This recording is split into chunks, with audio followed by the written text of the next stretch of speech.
Hey, close your eyes for a second and picture it. It's the summer of 1984.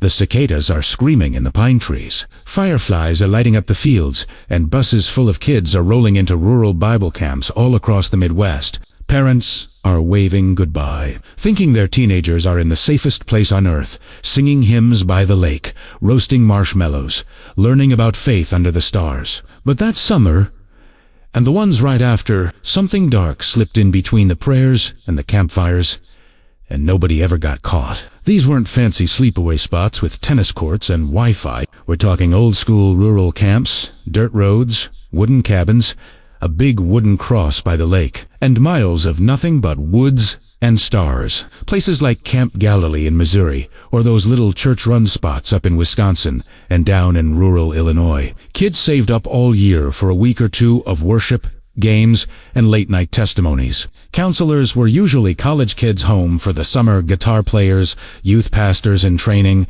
the kind of people you trusted with your own children. The gates closed at dusk, flashlights only after lights out, and everyone felt protected. Until they didn't. It started small, summer of '82, at a little camp outside Springfield, Missouri. 17-year-old counselor Sarah Jenkins was found early one morning near the old hiking trail campsite. She'd led evening devotion the night before, same as always. Smiling, singing, tucking the younger girls in. Next morning, gone. Then '83. Another camp, 2 states over, 19-year-old counselor Mark Reynolds never made it back from checking the perimeter after campfire. Same thing the next summer. 2 more young staff members. Different camps, same stretch of rural all of them found near the campsites. All of them gone way too soon. By 1985, the whispers started. Parents were pulling kids early. Local papers called it the Camp Shadow. 4 more followed through. '87, always counselors or older campers. Always at these quiet rural Bible camps, always with one thing in common.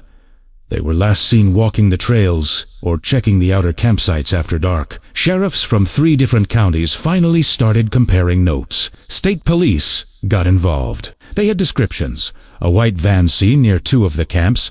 A man in his 30s with a friendly smile and a Bible verse for every occasion. One witness swore he introduced himself as a visiting youth minister from up north somewhere. But every lead fizzled. They searched the woods with dogs, interviewed every counselor, every parent, even the camp cooks. They checked old registration lists, looked for anyone who'd volunteered at multiple camps. Nothing stuck. No fingerprints that matched across cases. No clear motif. These kids weren't robbed, weren't in trouble. They were just there. The killings stopped as suddenly as they started, right around 1988. Like whoever it was, just vanished back into the cornfields. The case files are still sitting in storage rooms in county courthouses, faded Polaroids of smiling kids and camp handwritten witness statements, maps with little red pins that never connected.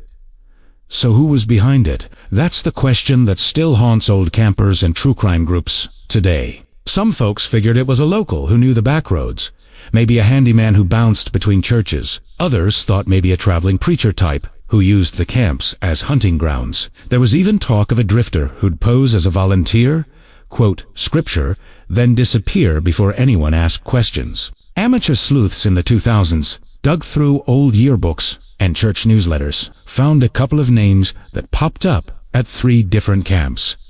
But the trails went cold. DNA wasn't a thing back then the way it is now, and a lot of the physical evidence just didn't survive the years in those damp storage boxes. And here's the wild part, even with all the cold case podcasts and online groups revisiting it in the last couple years, nothing's broken loose. A small documentary crew in 2022 re-interviewed retired sheriffs and surviving counselors. They got close on one possible suspect, but the guy had passed away years earlier, and the family shut down any deeper dive. Powerful church connections still run deep in those rural towns. So the debate keeps going on Reddit threads and late-night Facebook groups.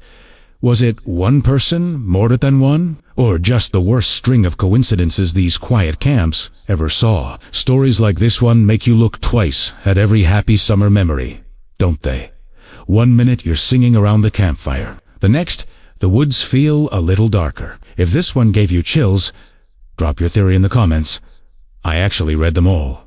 Was it someone inside the church community, a stranger who knew exactly how to blend in? Or is there a piece we're all still missing? Smash that like if you want more forgotten 80s mysteries from the heartland. Share it with someone who went to camp as a kid, and I'll catch you in the next one.